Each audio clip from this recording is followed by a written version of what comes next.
నిఖిల్ ఓడిపోయేలా చేయడానికి చాలా ప్లాన్ చేస్తున్నారు. నిఖిల్ని నెగిటివ్ చేస్తాకి చూస్తున్నారు.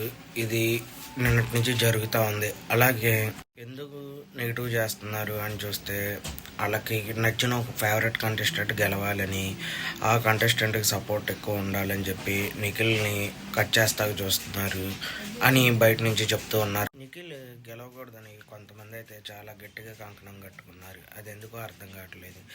గెలిస్తే ఏముంది, తను బాగా ఆడాడు, గెలిచాడు. కానీ వీళ్ళకి ఒక పాయింట్ అనేది మనసులో ఉండిపోయింది. ఆ పాయింట్ మీద వీళ్ళందరూ నిలబడి ఉన్నారు.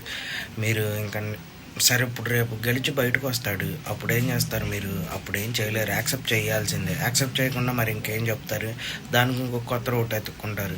ఎందుకంటే సీరియల్ చేస్తున్నాడు కాబట్టి, వాళ్ళ దగ్గర ఉంటాడు కాబట్టి వాళ్ళే చేసుకున్నారు అని. అప్పుడు రెండో అవకాశం తనకు ఇవ్వరు కదా వేరే వాళ్ళకి.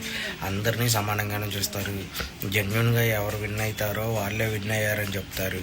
ఇది మాత్రం 100% నిజం. విన్ అయ్యి బయటకు వచ్చిన వాళ్ళు నిజంగా విన్ అయ్యారు. ఒకవేళ నిఖిల్ కాకుండా వేరే వాళ్ళు ఇంకెవరన్నా విన్ అయితే వాళ్ళు జెన్యున్గా గెలిచారని చెప్తారా? ఏంటంటే గెలిచిన వాళ్ళు స్పోర్టివ్ స్పిరిట్తో గెలిచారని చెప్పి తీసుకోవడమే. దీన్ని ఎంతమంది ఒప్పుకుంటారో ఒక లైక్ చేయండి, కామెంట్ చేయండి, సబ్స్క్రైబ్.